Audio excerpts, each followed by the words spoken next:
give me the time and I'll be blowing your mind. Guess I'm another lyricist. I was a cynical child. The innocence of ever ignorant. You never really noticed that my flow was fucking ridiculous. Picking a pitiful, never subliminal, seminal sentence, but I say I'm a goddamn monster. Call me necrophiliac. I feel I'm on a level that most of these other niggas never really gone close to. I hope you notice me. I spit it focusly. This is my passion, devoted. I can't quit. I came in and conquered by constantly practicing, passing these peons and pleading for peace. I'm a अब आते हैं उस topic की तरफ जो topic आपका board इम्तिहान में यूं बाहें फैलाकर आपका इंतजार कर रहा होगा।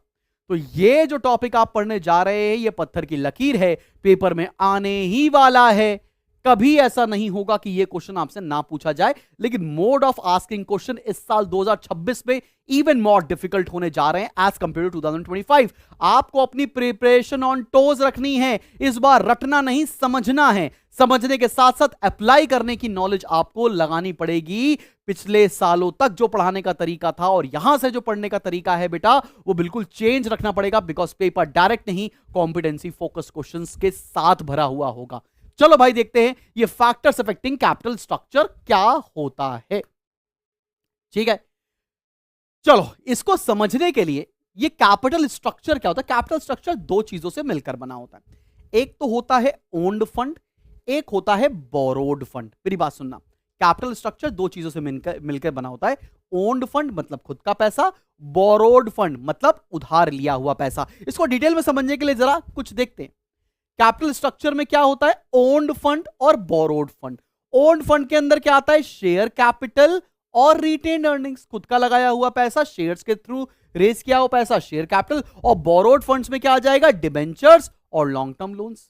बात समझ में आ रही। अब एक टर्म होता है कैपिटल गियरिंग, एक टर्म होता है बच्चा कैपिटल गियरिंग, जिसको फाइनेंशियल लिवरेज कहते हैं। अब ये कैपिटल गियरिंग क्या बोलता है, ratio between equity and debt, मतलब खुद के पैसे और लोन लिए हुए पैसे का जो रेशियो होता है उसको हम लोग बोलते हैं कैपिटल गियरिंग या फाइनेंशियल लिवरेज। ये बात समझ में आ रही है एकदम। अब एक टर्म होता है हाई गियरिंग और एक टर्म होता है लो गियरिंग।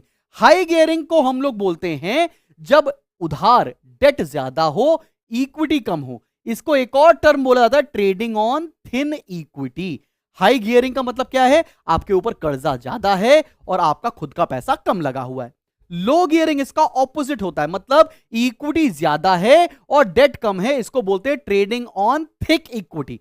ज्यादा इक्विटी के थ्रू पैसा लगाया, ओनर्स कैपिटल लगा हुआ है और कम लोन लिया हुआ है। तो फाइनेंशियल लिवरेज किसे बोलते हैं, ratio between owned and borrowed funds. Financial leverage का दूसरा नाम क्या होता है, capital gearing. High capital gearing क्या होता है, जब लोन ज्यादा डेट ज्यादा हो, इक्विटी कम हो। लो गियरिंग क्या होता है, जब इक्विटी ज्यादा हो और डेट कम हो।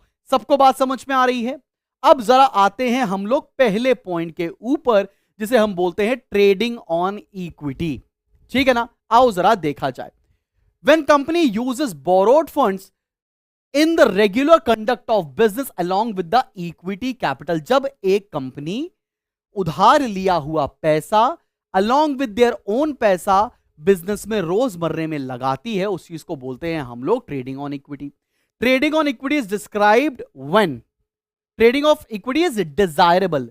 कब अच्छा बोला जाता है, when rate of earnings is more than rate of interest, जब हम कमाई ज्यादा कर रहे हो और हमारा जो इंटरेस्ट बर्डन हो वो कम हो। मान लेते हैं हम 20% के रेट से कमाई कर रहे हैं और 10% के रेट से मेरा लोन है, तो मेरे लिए उस समय ट्रेडिंग ऑन इक्विटी अच्छा कहलाएगा।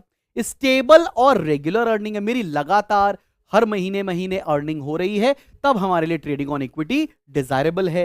एंड सफिशिएंट फिक्स्ड एसेट्स हैं, आपके पास पर्याप्त मात्रा में फिक्स्ड एसेट्स हैं जिनको गिरवी रख के आपने लोन लिया है। ट्रेडिंग ऑन इक्विटी का मतलब समझ में आ गया है। ट्रेडिंग ऑन इक्विटी का मतलब क्या होता है, जब आप ओन्ड फंड और बोरोड फंड दोनों को इस्तेमाल करते हैं अपने रोजमर्रा के बिजनेस को चलाने के लिए। और डिजायरेबल कब होगा, जब किसी भी कंपनी के पास रेगुलर अर्निंग होगी, सफिशिएंट फिक्स्ड एसेट्स होंगे और साथ ही साथ उसकी जो रेट ऑफ अर्निंग्स है वो रेट ऑफ इंटरेस्ट से ज्यादा होनी चाहिए। क्लियर है, आंखों के रास्ते दिल में उतर गया पूरा टॉपिक। चले आगे बढ़े। अगला पॉइंट आता है फैक्टर्स अफेक्टिंग कैपिटल स्ट्रक्चर में एक्सरसाइज ऑफ कंट्रोल। हमें यह पता लगाना है कि एक कंपनी को कितना अपना पैसा लगाना चाहिए, कितना बोरोड फंड लगाना चाहिए।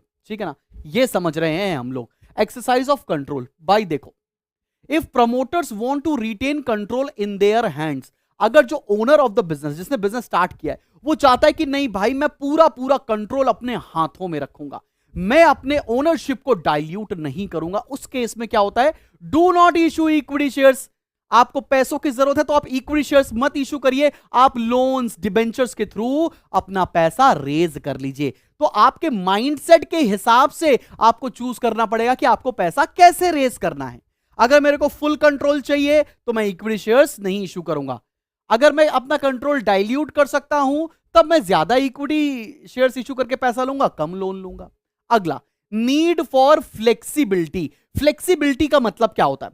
भैया मेरे पास आज पैसे नहीं है, मुझे आज पैसे दे दो, लेकिन कल मेरे पास अगर पैसे आ जाएंगे तो मैं तुम्हारा पैसा वापस कर सकूं। मतलब वापस करने की फ्लेक्सिबिलिटी। फ्लेक्सिबिलिटी का मतलब तुम्हें समझ में आ गया? अगर किसी भी कंपनी को ज्यादा फ्लेक्सिबिलिटी चाहिए तो उसको पैसा रेस करना चाहिए डिबेंचर से या लोन से, बिकॉज आज आप पैसा रेस कर लीजिए, जब आपके पास हो आप वापस कर दीजिए। लेकिन अगर जिसको फ्लेक्सिबिलिटी से इतना फर्क नहीं पड़ता है तो वो पैसा रेस कर सकता है इक्विटी शेयर्स के थ्रू, बिकॉज शेयर होल्डर से एक बार पैसा ले लिया तो अब जिंदगी भर उसको वापस नहीं कर सकते हैं। बात समझ में आई है कि नहीं आई है? अगर फ्लेक्सिबिलिटी चाहिए तो डिबेंचर्स और लोन, और फ्लेक्सिबिलिटी नहीं चाहिए तो शेयर्स के थ्रू पैसा रेस कर सकते हैं। अब आता है नेचर ऑफ बिजनेस, अगला पॉइंट। ये वाला क्वेश्चन जो हम पढ़ रहे हैं बच्चा पार्टी, ये आपका पेपर में इंतजार कर रहा है, इसलिए बहुत ध्यान से तुम ये टॉपिक को पढ़ना भाई। इसके ऊपर तो तमाम केस स्टडीज हैं, बहुत ज्यादा, ठीक है ना। आओ जरा देखते हैं रेगुलर अर्निंग। रेगुलर अर्निंग की मतलब क्या है? अगर रेगुलर अर्निंग है तो मेरे पास पैसा हर महीने आता है तो मैं ज्यादा पैसा लोन से रेस करूंगा, कम पैसा इक्विटी से रेस करूंगा, मतलब debt will be more than equity, मतलब हाई कैपिटल गियरिंग। और अगर मेरी इररेगुलर अर्निंग है, मेरी कभी मेरे पास पैसा है कभी मेरे पास पैसा नहीं है, तो मुझे लो गियरिंग करना चाहिए, मतलब मेरे को ज्यादा पैसा इक्विटी से रेस करना चाहिए और कम पैसा लोन के थ्रू रेस करना चाहिए। आगे बढ़े, अगला है कॉस्ट ऑफ फाइनेंसिंग, मतलब जो पैसा आप रेस कर रहे हो उसको रेस करते समय खर्चा कितना लग रहा है। अगर देखो भैया, cost of financing depends upon prevailing interest rate, returns expected etcetera. Company should estimate and compare the cost of alternative source before making a choice. हमको जिस सोर्स से सस्ता पैसा मिल रहा होगा, सस्ते रेट पर पैसा मिल रहा होगा, जो मेरी कंपनी के लिए कम कॉस्ट बियर कर रहा होगा, हमें वो सोर्स चूज करना है फॉर रेजिंग द फंड्स। ये पॉइंट, ये बात बोल रहा है। अगला, period and purpose of financing. बात समझना, अगर मुझे अपने बिजनेस में परमानेंट इन्वेस्टमेंट चाहिए तो मुझे पैसा रेस करना चाहिए इक्विटी शेयर्स के थ्रू। लेकिन अगर मुझे मीडियम टर्म के लिए पैसा चाहिए, ज्यादा लंबे समय के लिए पैसा नहीं चाहिए, ठीक है ना, तो मुझे पैसा रेज करना चाहिए डिबेंचर्स या प्रेफरेंस शेयर्स के थ्रू। और लेकिन अगर मुझे एक्सपेंशन करना है, कैपेसिटी को इंक्रीज करना है, ग्रो करना है, तब मुझे पैसा रेज करना चाहिए लोन से या डिबेंचर्स के थ्रू। बात समझ में आई? पर्पस समझ में आ रहा है? पीरियड कितने समय के लिए और किस पर्पस से लिए आपको पैसा चाहिए, क्लियर है एकदम?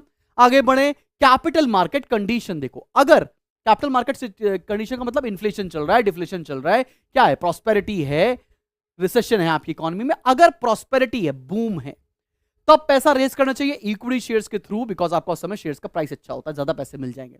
और अगर बियरिश है, समय उतना अच्छा नहीं चल रहा है, उतना बूम की सिचुएशन नहीं है, लोग पैसा होल्ड कर रहे हैं अपने पास, तब आपको पैसा रेज करना चाहिए प्रेफरेंस शेयर्स या डिबेंचर्स या लोन्स के थ्रू। बात समझ में आ रही है आपको? आते हैं स्टैट्यूटरी रिक्वायरमेंट्स, ठीक है ना। अगर बैंकिंग कंपनी, स्टैट्यूटरी मतलब लीगल रिक्वायरमेंट, अगर आपकी बैंकिंग कंपनी है तो आप सिर्फ और सिर्फ एक ही तरह से पैसा रेज कर सकते हो, जो कि है इक्विटी शेयर्स के थ्रू। अब आते हैं अगले पॉइंट पर, नीड ऑफ इन्वेस्टर्स क्या है। यार इन्वेस्टर क्या चाह रहा है, ये भी तो बहुत जरूरी है।